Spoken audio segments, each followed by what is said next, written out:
Ya, ahora sí se está grabando. Ya muy bien, voy a compartir pantalla. Listo. Muy bien. Bueno, hace un ratito hemos hablado de los microorganismos que afectan el tracto gastrointestinal, pero hemos hablado de las bacterias. Ahora vamos a hablar de los virus. Bueno, principalmente tenemos a tres virus en esta clase. Vamos a hablar del rotavirus, del norovirus y los virus de la hepatitis A, B y C.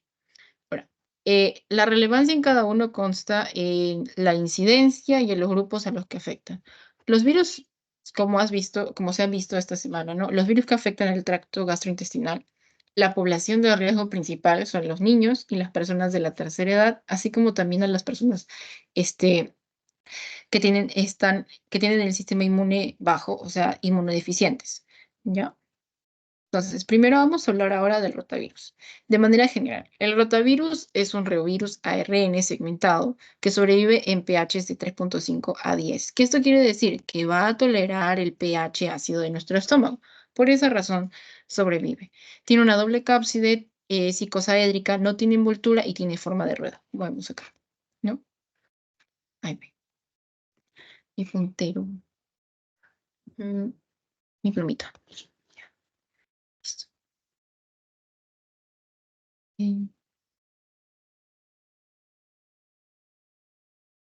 Ya está. Bueno, entonces es la causa más frecuente de diarrea vírica y viene acompañada de una deshidratación grave y sí, tiene vacuna. O sea, quiere decir que a los niños se les puede vacunar. Y la principal preocupación es la deshidratación grave en infantes. La transmisión es fecal oral y hay alguna carga viral en las heces. ¿Ya? Ahora, con respecto a los factores de virulencia, vamos a ver que tiene el BPA4, hemaglutinación, que permite la hemaglutinación y adiciona al receptor siologlicano. El BP6 es responsable de los serotipos. A es el serotipo más frecuente de rotavirus y tiene una función antigénica, lo que lo evita que el sistema inmune lo capte. El BP4 y el BP7 son la parte estructural, ¿no? Como podemos verlo acá en mi puntero. El BP4, aquí está, y el BP7. Está BP7 por acá y el BP4 aquí también. La estructura de la cápside, ¿no? Ya, ahora. Y tienen a la enterotoxina NSP4. Ahora, ¿qué es lo que ocurre con esto? La NSP4 estimula neurotransmisores, aumentando la motilidad intestinal, lo cual genera una mala absorción, genera diarrea y es una diarrea secretora de electrolitos. Quiere decir que es una diarrea cargada de cloruro, de potasio, de calcio, etcétera. Todos estos van a ser eliminados por la diarrea. La clínica es diarrea líquida, vómitos, deshidratación, una deshidratación severa sobre todo. Bueno, en niños mayores y adultos hay un riesgo leve. En individuos desnutridos y en países subdesarrollados es donde hay más riesgos por esta diarrea con deshidratación, ¿no?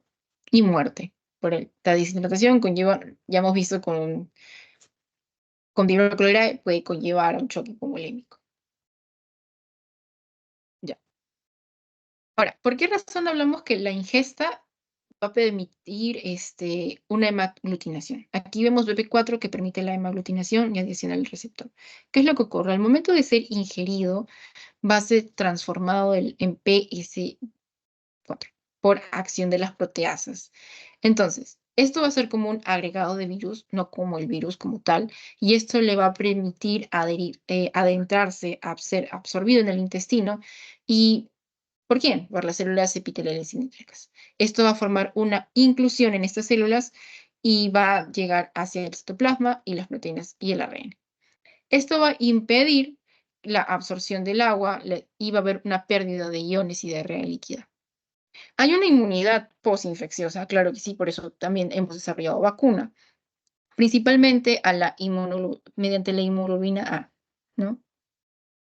La proteína NSP4 es la que puede actuar de manera semejante a a una toxina Chiga, ¿no? A la toxina Chiga, por ejemplo, para estimular la entrada de los iones, del calcio, de los eritrocitos, etcétera, altera el citoesqueleto como tal y también hay una liberación de citocinas y alteración completa de la absorción de agua, ¿no?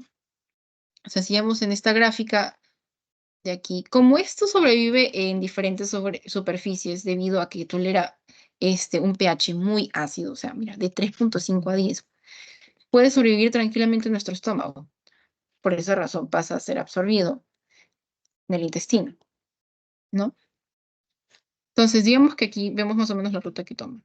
Heces de una persona va al baño. Recordar que las heces tienen una gran carga viral. Entonces, ¿qué pasa? Llegan a animales, fomites, el agua del agua contaminada del desagüe, etcétera. Y esto llega a los alimentos, esta persona ingiere agua contaminada o esta agua no está bien tratada y de nuevo esta persona se contagia. La principal prevención, higiene y lavado de manos. Hay que recordar que la principal preocupación es la deshidratación por esta diarrea y recordar que es la causa más común de diarrea viral, ¿no?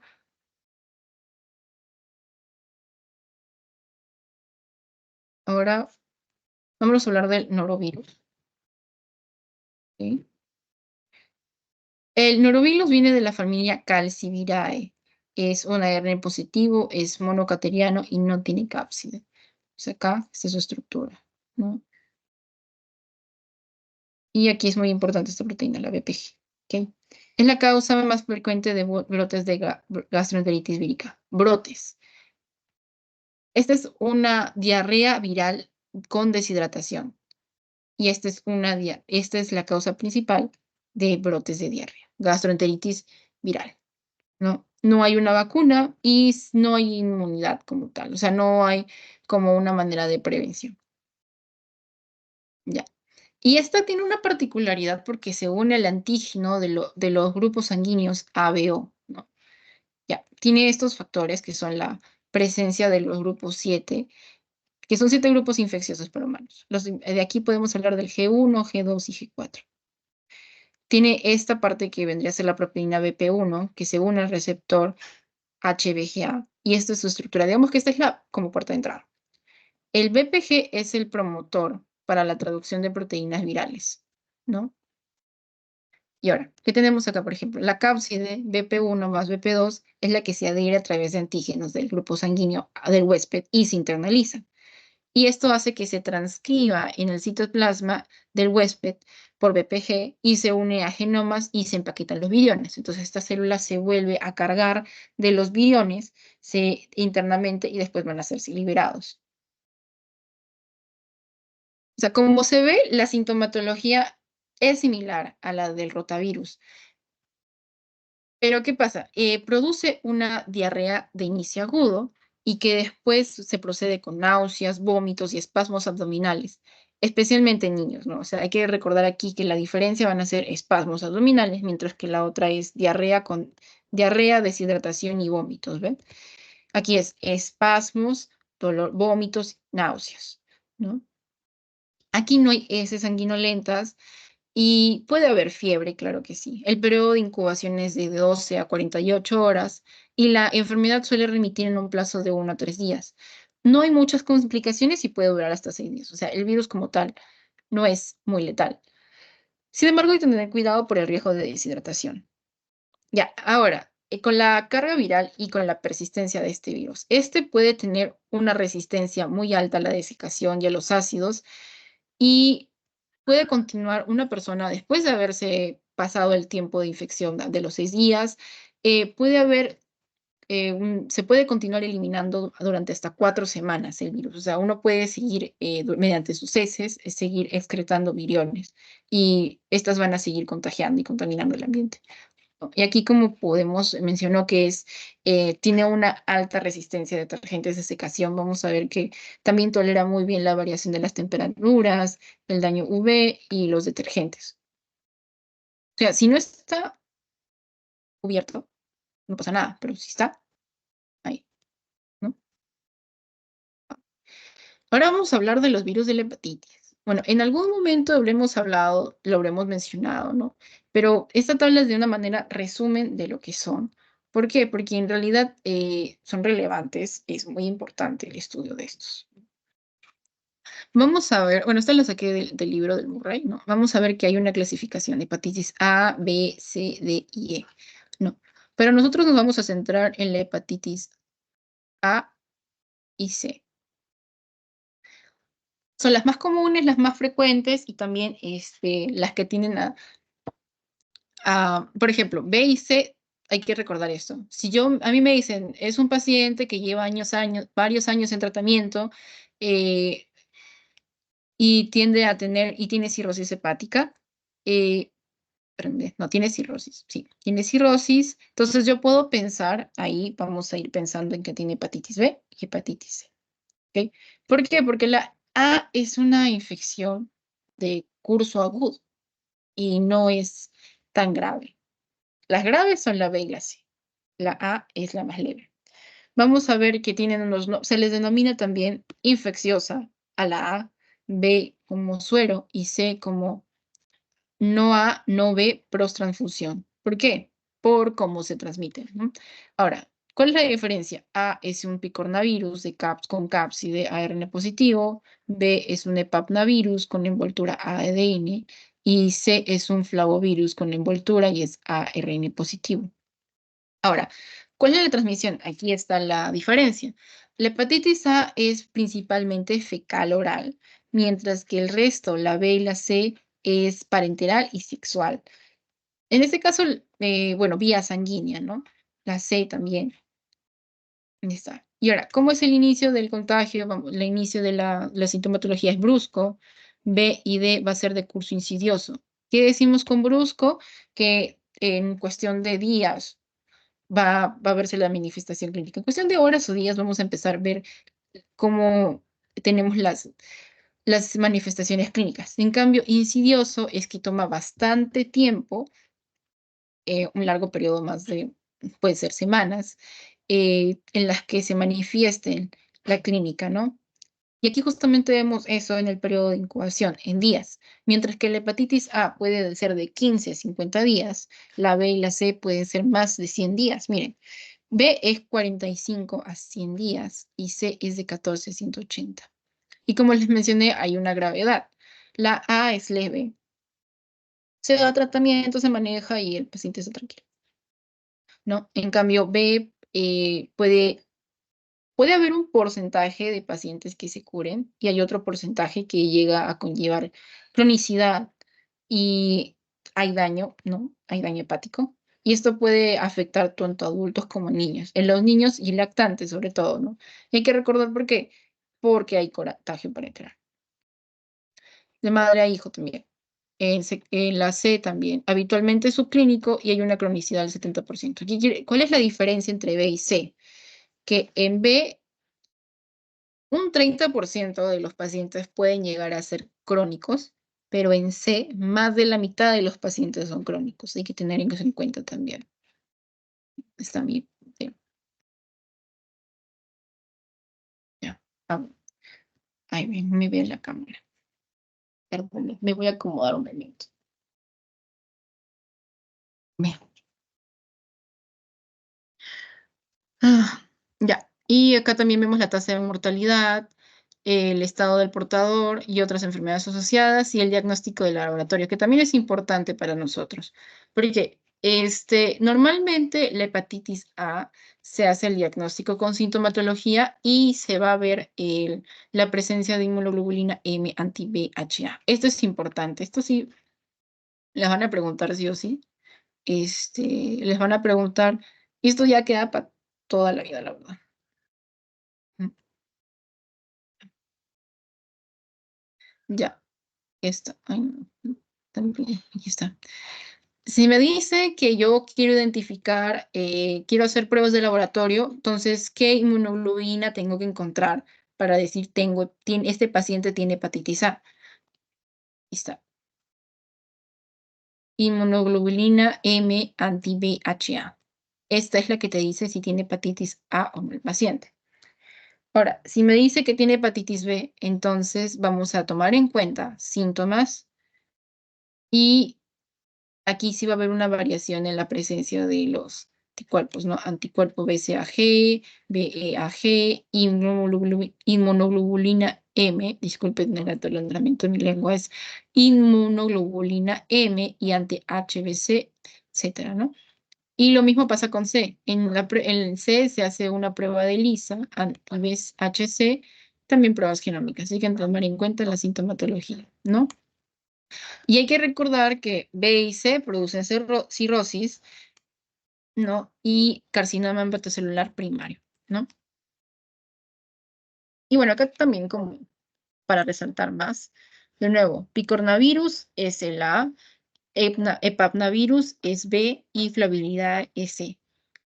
¿Cuál es el único ADN de los virus de la hepatitis A? Entre la hepatitis A, B y C, ¿cuál es el único virus ADN? La B, el hepatitis B. El resto son ARN y cada uno es de distinta familia, ¿no? A es un picornavirus, B es un hepapnavirus y C es un flaviridae. Ahora, la transmisión, hay que recordar, fecal, oral, consumo de agua contaminada y alimentos en su mayoría mariscos contaminados. B, transmisión por la sangre, ETS parenteral, transmisión por sangre parenteral y sexual. Por esa razón hay que recordar que es muy importante cuando nosotros llegamos a hacer rotaciones en hospital y manejemos agujas o cualquier objeto cortante al momento de hacer algún procedimiento, recordar que debemos estar vacunados tenemos que tener nuestra vacuna de la hepatitis B, las 3 dosis, ¿ya? ¿Por qué? Porque siempre vamos a estar expuestos a que en algún momento puede ser que nos pinchemos sin querer, un corte, tal vez nos llegue un paciente, quién sabe, ¿no? Que no podemos asegurar, no sabemos si el paciente tiene hepatitis B y este paciente eh, tiene diferentes lesiones, tiene cortes, etcétera. Igual con el virus de la hepatitis C. Yo me acuerdo, por ejemplo, de esto, porque me acuerdo que un doctor en una clase nos contó como una colega suya durante una cirugía se le rompió el guante, si mal no recuerdo, y la paciente era hepatitis C positiva y se cortó. Entonces, estamos expuestos siempre y hay que tenerlo eso en cuenta, ¿no? Igual con el virus de la hepatitis B. ¿No? También por el hecho de las enfermedades de transmisión sexual, ¿no? Por esa razón, vacuna. Ya. Ahora, los receptores y factores de virulencia, ¿no? El receptor de la celular VHA, la glucoproteína 1 y la inmunoglobulina de linfocitos T o proteínas de dominio de mucina para la hepatitis A, ¿ya? Para la hepatitis B es el cotransportador de sodio, los ácidos biliares o polipéptidos cotransportadores de taurolato de sodio. Y para C es el CD81, el SRB1 y la globina y la oclusina. Y ahora, como les mencioné, la detección del virus es la inmunoglobulina A, el antígeno VHA y la sintomatología. En todos hay que tener en cuenta la sintomatología, los antecedentes del paciente. Recordar, si es un paciente con un estilo de vida en el cual, por ejemplo, consume mucho alcohol, eh, no tiene relaciones sexuales con protección, entonces ahí vamos a descartar qué cosa, que sea hepatitis A. Vamos a pensar en hepatitis B y en hepatitis C, ¿no?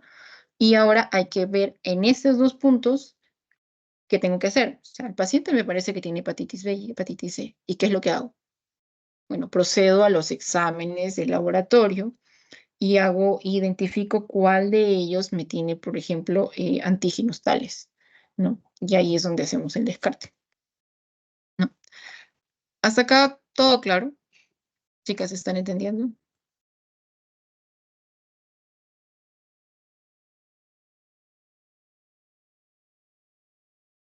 Todo bien, todo correcto.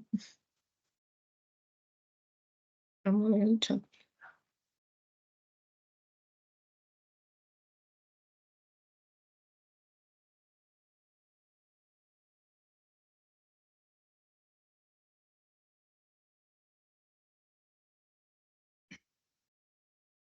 ¿Alguna duda, chicas? Díganme, yo las escucho.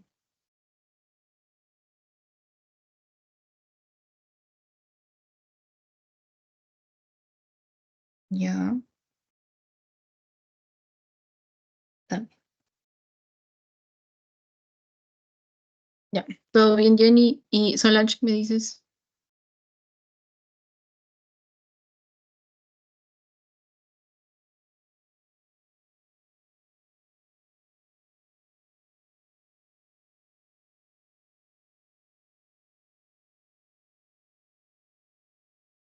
Ya, listo. Entonces vamos avanzando. Entonces vamos 50 minutos, pero ya. Ok,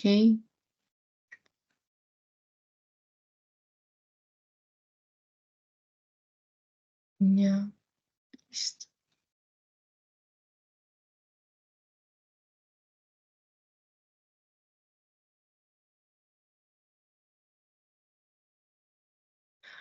Ay, quiero mover el mousito y no se puede.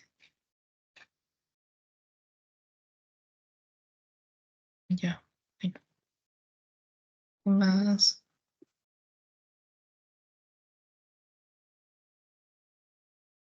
listo. Ya, bueno, sobre todo esto de acá, de la manera que, ¿cómo puedo detectar el virus de la hepatitis? No, a ver, ¿qué más? Ya. Fija para la hepatitis A, inmunoglobulina M, anti-VHA. Los síntomas, la sintomatología también importante. Y ahora, la clínica, bueno, como ya lo mencioné, hay una incubación, mortalidad condicional, ¿no? El periodo de incubación de hepatitis A es de 15 a 50 días, hepatitis B de 45 a 160 días y puede llegar a ser mortal y claro, tiende a ser crónico.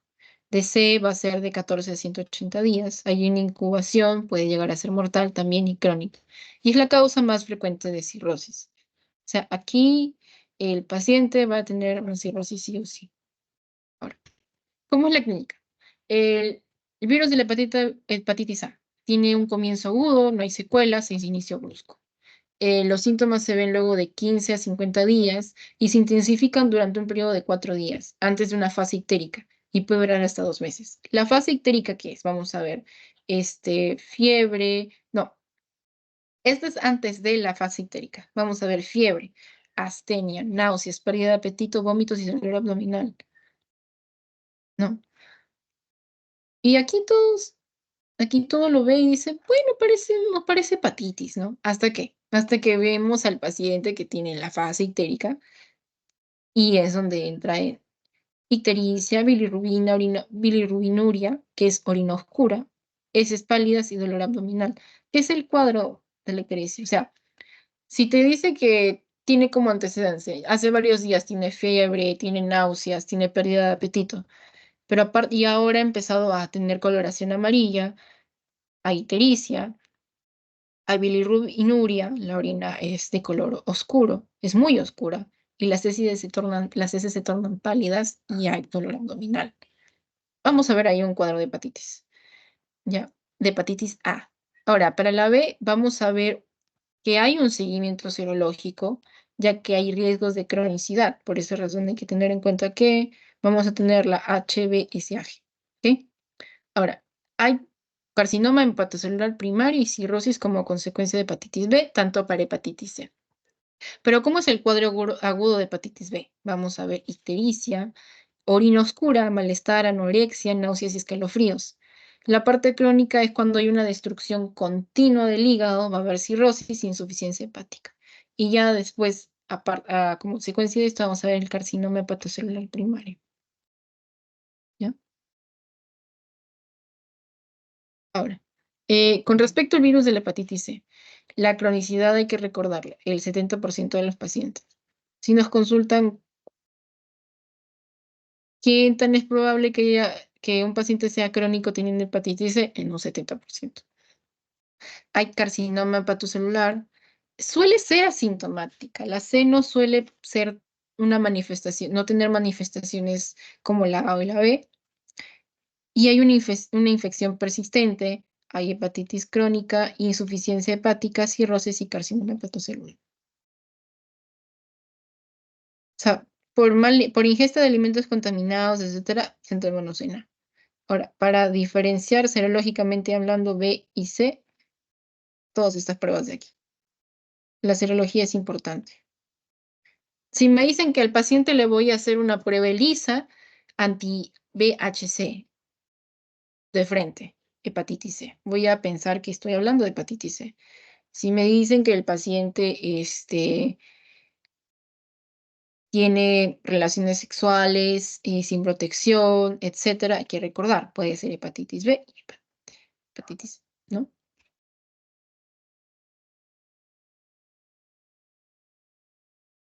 Y aquí es la estructura, o sea, cómo se diferencian. Mira, vamos a ver aquí. Ay, punteo. Ya, miremos cómo es B, miren cómo es A, B y C. O sea, ven las diferentes. O sea, aquí ves una cápside, el ARN y la BPG, acá bien tranqui. Y aquí, en cambio, vemos aquí el antígeno de superficie de la hepatitis B. Esto, quiero dibujar bonito. Esto es lo que los permite reconocerlo. Y aquí están los antígenos de núcleo, ¿no? Pero esto es lo que permite el reconocimiento para las pruebas serológicas, ¿no? Y estructura de virus de hepatitis C, ¿no? Y aquí se comió esto, perdón, y no debería ir. Aquí vamos a ver, digamos que la clínica con la incidencia de los anticuerpos. Miren, yo cuando voy a hacerle una prueba a un paciente que tiene hepatitis A, ¿dónde voy a ver una alta concentración de inmunoglobulina M específica a virus de la hepatitis A? O sea, ¿dónde la prueba me va a salir 100% positiva? Aquí. Miren esta gran concentración. A las 6 semanas, entre la quinta y la sexta semana. Es quinta y séptima. O sea, las altas concentraciones están acá. Su pico es aquí. Y aquí vamos a ver enzimas hepáticas elevadas, síntomas de ictericia, que justamente es eso, ya la parte aguda, ¿no? ¿Por qué? Porque hemos visto que al inicio va a haber simplemente dolor abdominal, retorcijones, náuseas, pérdida del apetito, etcétera. Pero ¿dónde va a haber una gran concentración? En la fase ictérica. El paciente ya tiene ictericia, las heces son incoloras. Eh, ¿Qué más? Recordemos esto, ¿no? Bilirrubinuria. Entonces, ictericia, bilirrubinuria y heces pálidas, ¿y más o menos a cuántos días después? Hasta hasta las 6 semanas. Mira, en la sexta semana vamos a ver una alta concentración. Entonces, si el paciente me dice que hace 6 semanas, 7 semanas, consumió tal alimento contaminado y tiene todo este cuadro, tiene la ictericia, tiene la bilirrubinuria, tiene las heces pálidas y antes de eso presentó dolor abdominal, molestias, falta de apetito, etcétera. Entonces yo con esta prueba de inmunoglobulina M específica ABHA, virus de hepatitis A, puedo identificar que el paciente tiene hepatitis A, ¿no? Con la clínica más esta prueba, ¿no? Y otra prueba, y en el caso de que yo, no sé, mi paciente ya no, esté ya en la semana, posiblemente en las 10 semanas, 9 semanas de la infección, ¿qué prueba y qué inmunoglobulina va a salir positiva? La inmunoglobulina y la IgG del VIH-A. ¿Tienen? O sea, esto es como que un poquito ya lab, pero es importante porque de todas maneras esto les va a ayudar a diferenciar de cómo yo voy a diagnosticar A, B y C, ¿no? Entonces, entre la quinta y la séptima semana, yo con la prueba para IgM, el IgM específico de VHA va a salir positivo. Y ahí me va a confirmar que mi paciente tiene hepatitis A. Pero si ya pasaron más semanas y yo estoy como entre la semana 9 o 12, ¿dónde me va a salir positivo? Cuando tenga IgG específico a VHA. Ahí va a salirme positivo. el BHA, el IgM-BHA no va a salir, no va a salir positivo porque la concentración de la inmunoglobulina M ahí va a estar baja y la IgG va a estar elevada, ¿no? Esa es la diferencia. Ya. Y ahora, para ver, por ejemplo, como les mencioné, hay un grupo de pacientes que se cura y hay otros pacientes que tienen hepatitis fulminante y hay otros que pasan a la cronicidad. Y justamente hablamos de esta inmunoglobulina, ¿no? Y el suelo de HbSAg. ¿Y dónde va a ser positiva? Durante los primeros 6 meses del contagio. O sea, aquí el paciente a los 6 meses, si yo le hago las pruebas serológicas y le hago el seguimiento, el paciente va a ser positivo, positivo, positivo para hepatitis B aguda. Ahora, ¿qué ocurre acá? Acá hay un grupo que se cura, 50%. Se cura y se vuelve sintomático. Quiere decir que de todas maneras va a ser portador y va a tener que tener siempre cuidado, ¿no? Y hay otro que es hepatitis crónica persistente y activa. Todas, de todas maneras, van a llevarte a qué? Cirrosis, carcinoma de células hepáticas, bueno, la crónica activa. Y ya la crónica persistente va a poner glomerulonefritis, poliartritis nodosa y como enfermedades extrahepáticas, ¿no? Pero hay que recordar esto que es bien importante, la HbSAg va a salir positiva durante los primeros 6 meses. O sea, sí o sí, durante los primeros 6 meses, si yo le hago la prueba al paciente, me va a salir positivo. Esta es la primera. ¿Ok? Ya. Y aquí está justamente también la serología. Vamos a ver, por ejemplo, ¿no? No sé qué le pasa a mi mouse, perdone. Te que raya todo. Ya. Aquí, por ejemplo, en la hepatitis B. Miren, esta es la BHSAg. Va a salir positiva aquí. ¿Y dónde es su pico? Acá, de los primeros 3 meses a 4 meses, ¿no? Y va a haber la ictericia con los síntomas. Los síntomas, ¿cuáles eran? Dolor, malestar, anorexia y náuseas, ¿ven? Esa es la parte aguda. Y va a haber un tiempo de ventana. Quiere decir, ¿por qué hablamos de un tiempo de ventana? Porque digamos que en este espacio la concentración de esta inmunoglobulina, del HbSAg va a bajar, va a bajar, va a bajar, va a bajar. Y no vamos a encontrarlo ahí en cantidades, ¿no? Y después vamos a ver otros que van a estar elevados, como por ejemplo el anti-HBS, el anti-HBC, el anti-HB, como enzimas, con enzimas hepáticas, ¿no?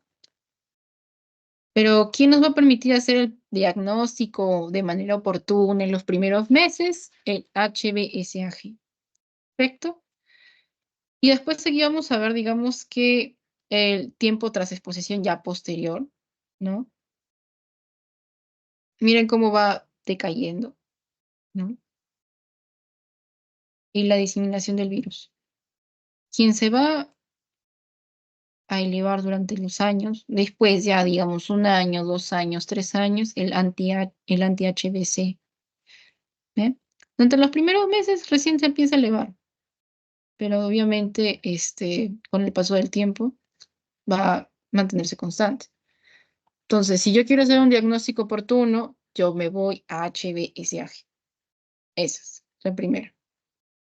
Si ya es un paciente que tiene años, ¿quién me va a dar positivo? Anti-HBC. Va a salir positivo. Ya. Ahora, a ver. Miren, en esta tablita, por ejemplo, vamos a ver los estados patológicos. O sea, si es una infección precoz, es... ¿Dónde está esto? Ay, mouse. AG. Aquí está. Quiero dibujar. Aquí está. Ya. Si es un estado precoz, siempre va a ser positivo HBsAg. ¿Ok? Por lo tanto, el virus es infeccioso. ¿Ya? Igual va a ser aquí en inicial, durante los primeros meses, hay que recordar esto.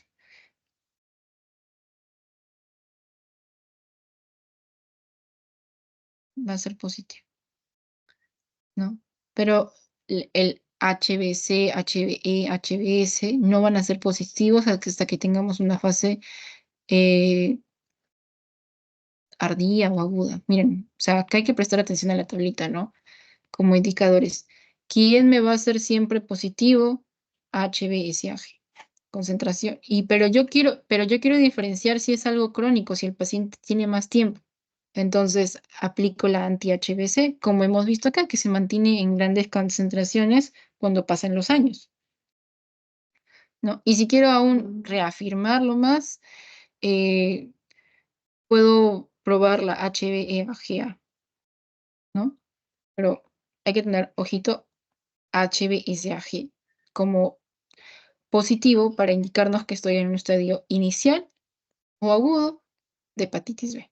Y si yo quiero hablar de un estadio crónico, anti-HBC, ¿no? Y claro, y cuando un paciente yo quiero decirle que está curado o está vacunado, aquí vemos la diferencia. Si un paciente está curado, no va a salir negativo para HBsAg y cuando está vacunado también. Pero ¿cuál va a ser la que va a salir positiva cuando un paciente está vacunado? Y eso es importante. La anti-HBs. ¿Por qué? Porque significa que el paciente tiene una respuesta inmune ya. O sea, su cuerpo ya se adaptó a la infección, tiene una respuesta inmune preparada para el virus. ¿Cómo? Por la vacuna. Y por ejemplo, es importante. Bien.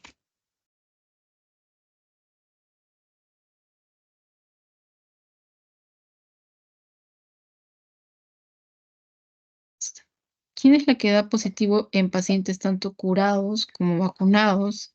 La anti-HBs. Está, ¿no? ¿Quién da positivo en pacientes crónicos? La BHC, la HBC.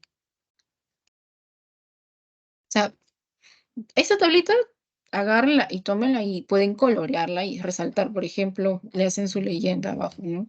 Este, pacientes positivos iniciales, HbAcG, y lo subrayan ahí. De repente si lo imprimen o lo editan en su compu, ¿no? Y lo señalan. Porque esto sí también es importante. Si me dicen, Eh, tengo un paciente que se le aplica su prueba serológica para descartar prueba de descartar hepatitis B y menciona que ha sido vacunado. Entonces, ¿qué reactivo va a salir positivo al momento de la prueba? El anti-HBs. ¿Y cuáles son los que salen positivos cuando un paciente está curado? El anti-HBs y el anti-HBC. Es un poquito que marea, pero la idea es diferenciarlo. ¿Y quién me dice cuando un paciente está en etapa inicial o presintomático en hepatitis B? HBsAg. ¿Sí? Y hay que recordar, tiene que salir la HbAcG negativa cuando un paciente está curado. Si no está curado, no va a salir negativo, va a seguir saliendo positivo. Y si está vacunada, el único que sale positivo es la anti-HBs. ¿Ok? ¿Hasta ahí todo claro, chicas? ¿Sí se entendió? ¿O se marearon?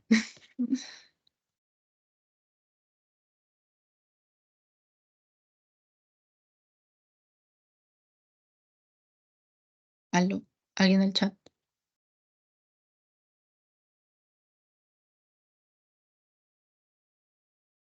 Perdón, parece mi cara que se está cayendo, sino que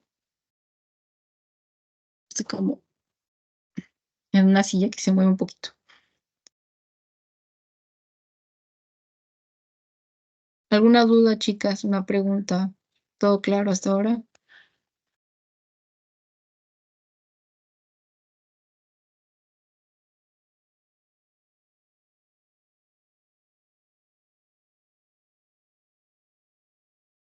¿O todo bien?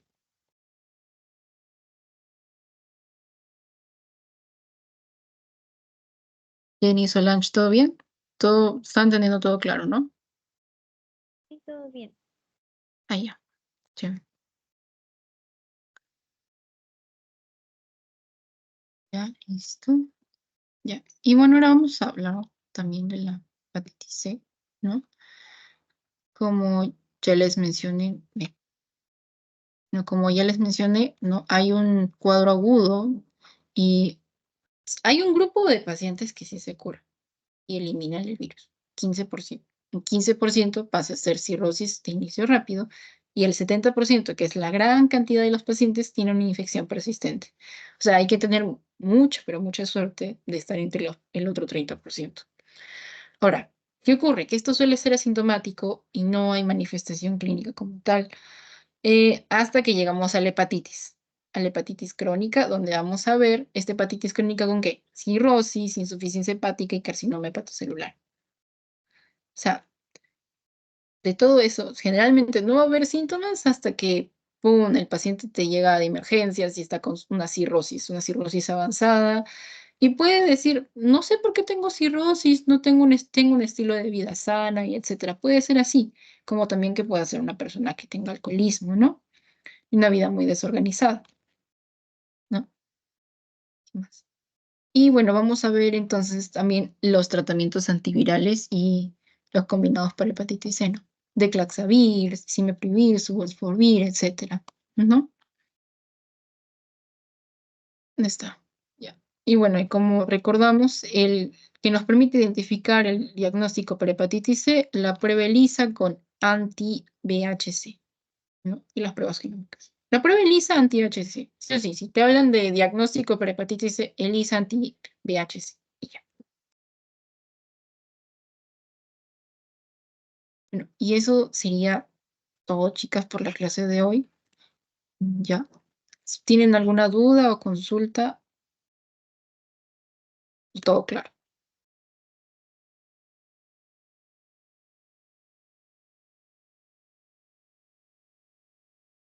Todo Escucho. claro.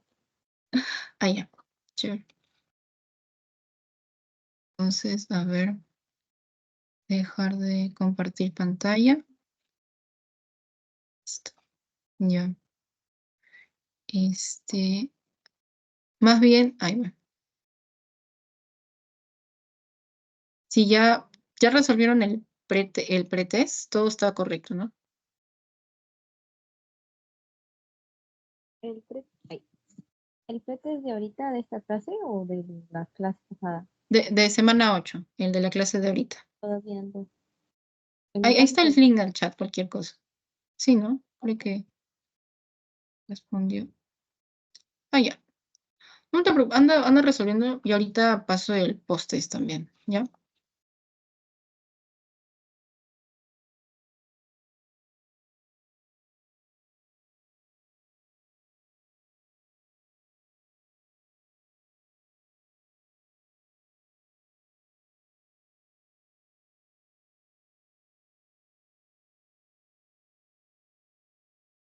Ah, verdad. Hola, Ginny. Gina, perdón, leí Ginny. El... No sé si has llegado a responder el test, también está, ahorita lo voy a pasar al chat. Todos los tests están ahí en el chat, por favor lo pueden ir resolviendo. Igual si tienes alguna duda o consulta, me vas comentando también.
Hola Elsa, ya nos podemos retirar, ya llené el pretest y el post-test.